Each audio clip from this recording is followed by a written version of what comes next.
Hello everyone, this is the platform of distance learning and I am your science teacher Sulochana. आज हम लोग discuss करेंगे UPSC के syllabus को कि यूपीएससी में क्या क्या सिलेबस आता है, आप उसकी प्रिपरेशन कैसे कर सकते हो, कौन सा पेपर कितने मार्क्स का होता है, कौन क्वालिफाइंग है, किसमें आपको प्रॉपरली मार्क्स चाहिए है। So will discuss that. So UPSC की फुल फॉर्म होती है यूनियन पब्लिक सर्विस कमीशन। इसमें 3 पेपर होता है, 3 स्टेजेस है इसकी, एक्चुअली 3 स्टेजेस है। फर्स्ट है प्रीलिम्स, देन मेंस होता है एंड देन इंटरव्यू, राइट। जो प्रीलिम्स होते हैं ना, that is the basic thing where you have to just qualify the exam. Prelims में सिर्फ क्वालिफाई करना होता है, इसके मार्क्स आगे जो फाइनल मार्क्स जो मेरिट लगती है उसमें नहीं जुड़ते हैं, ठीक है। So prelims it's just qualifying, mains के मार्क्स और इंटरव्यू के मार्क्स मिलके आपकी क्या बनती है, मेरिट लिस्ट बनती है। ये दोनों मिलके आपकी मेरिट बनाते हैं। गेटिंग? प्रीलिम्स सिर्फ क्वालिफाइंग है, ये सिर्फ क्वालिफाइंग होता है, आपको क्वालिफाई करना होता है। अगर आपने क्वालिफाई कर दिया then you can sit for mains exam. ऐसा नहीं है कि आप सोचो कि पहले हम उल्टा चलना शुरू करें, पहले इंटरव्यू दे दें फिर मेंस पे जाएं फिर प्रीलिम्स पे जाएं ना। सो प्रीलिम्स से स्टार्ट होता है, सिर्फ क्वालिफाइंग पेपर है। उसके बाद अगर आपने क्वालिफाई कर दिया तो आप मेंस के लिए बैठते हो। मेंस की बहुत सारे पेपर्स आपको देने होते हैं, अभी डिस्कस करूंगी धीरे धीरे, और उसके बाद फाइनल राउंड इंटरव्यू होता है। अब प्रीलिम्स में 2 पेपर होते हैं, paper 1 paper 2। Paper 1 general studies है, ठीक है, जिसमें आपके जो सब्जेक्ट्स हैं हिस्ट्री, ज्योग्राफी, पॉलिटी, सबके कंबाइंड आपको एक पेपर मिलता है 200 मार्क्स का एंड 2 आवर्स का होता है। ऐसे ही पेपर 2 जनरल पेपर है, CSAT भी इसको हम कहते हैं, 200 मार्क्स का होता है, ये भी 2 आवर्स का है। इसमें एप्टीट्यूड टेस्ट होता है, comprehension test, logical reasoning, analytical ability कितनी है आपके अंदर, इंटरपर्सनल स्किल, डिसीजन मेकिंग कैसी है आपके अंदर, प्रॉब्लम सॉल्विंग कैसी है, ये सारी चीजें टेस्ट होती हैं। Getting?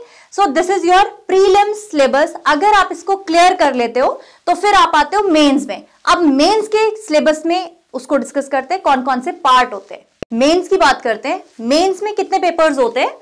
You can see paper first essay होता है 250 मार्क्स का, राइट। 4 ऑप्शंस आते हैं, उसमें से कोई एक पे आपको एसे लिखना होता है। और एसे मोस्टली आपकी जो जनरल प्रॉब्लम्स है ना उसके ऊपर होता है, आतंकवाद के ऊपर हो सकता है या कुछ भी जो जनरल आजकल प्रॉब्लम चल रही है सोसाइटीज में, उस पे रिलेटेड कोई एसे आता है। देन पेपर 2 जनरल स्टडीज 1, इसमें Indian heritage and culture, history, geography of world and society, these are the topics, 250 marks का होता है।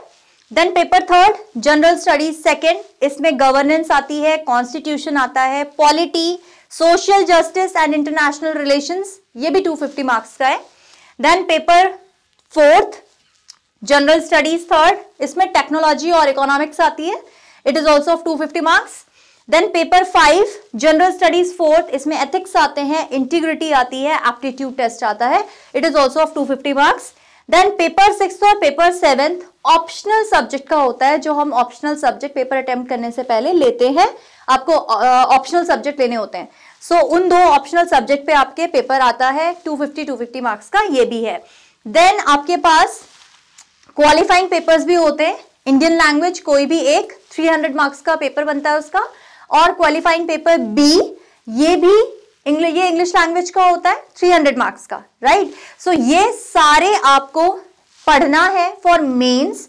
अगर आपका मेंस भी क्लियर हो जाता है तो आप आते हो फाइनल राउंड पे, दैट इज इंटरव्यू। अब इंटरव्यू में क्या पूछा जाता है, कितना किस बेसिस पे आपका टेस्ट होता है, उसको भी डिस्कस करेंगे। And then I will tell you कि ये दोनों का मेरिट एक साथ बनता है, आपके मेंस में कितने मार्क्स आए हैं। And let me tell you, it is not very easy, you need very hard work, क्योंकि अगर तुम देखो तो ऑलमोस्ट सारे ही सब्जेक्ट्स कवर हुए हैं, है ना, ऑलमोस्ट सारी ही चीजें कवर की हैं। सो आपको अपनी पढ़ाई इस हिसाब से करनी है कि आपको ये सारे टॉपिक्स कवर करने हैं, सारी चीजें। अगर तुम सोचो कि पूरी हिस्ट्री आपको पढ़नी है, पूरा ज्योग्राफी आपको पढ़ना है, पूरा पॉलिटी आपको देखना है, कॉन्स्टिट्यूशन रट लेना है बहुत अच्छे से, ये वाला चीज हो जाता है। और लैंग्वेज पे भी आपकी कमांड बहुत अच्छी होनी चाहिए, राइट। सो ये सारा आपका मेंस का सिलेबस है। अगर आप मेंस क्लियर कर जाते हो, आपने बहुत हार्ड वर्क किया, मेंस क्लियर हो गया, ठीक है, मेंस में भी आपको अच्छे मार्क्स चाहिए हैं, क्योंकि फाइनल जब मेरिट बनेगी तो मेरिट में आप आने चाहिए अच्छे मार्क्स से। तो आपको बहुत अच्छा स्कोर करना है और उसके बाद आता है final round, that is interview. अब इंटरव्यू को डिस्कस कर लेते हैं कि इंटरव्यू में किस तरीके से आपसे पूछा जाता है या किस चीज का टेस्ट होता है, राइट। अब आ जाते हैं हम इंटरव्यू पे। अगर हमारा मेंस भी क्लियर हो गया है तो अब आ जाएंगे हम लास्ट स्टेज पे, दैट इज इंटरव्यू। अब इंटरव्यू कौन कौन से ग्राउंड्स के ऊपर होता है, क्या चीजें वो टेस्ट करते हैं।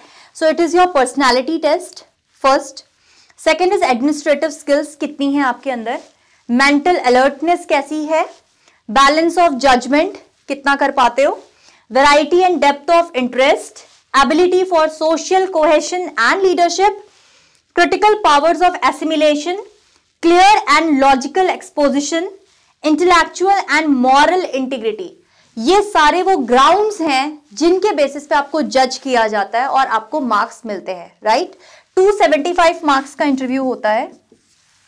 जब आपका इंटरव्यू भी हो गया और इंटरव्यू भी क्लियर हो गया, उसके बाद मेरिट बनती है आपके मेंस की और इंटरव्यू की। प्रीलिम्स क्वालिफाइंग होता है, उस आपने एक बार क्वालिफाई कर दिया, उसके बाद उसका कुछ नहीं है। मेंस और इंटरव्यू दोनों के मार्क्स से आपकी मेरिट बनती है, and then if you got good score then you become IAS, right? So this is all in this video. I hope you like the session. Please do comment and subscribe our channel.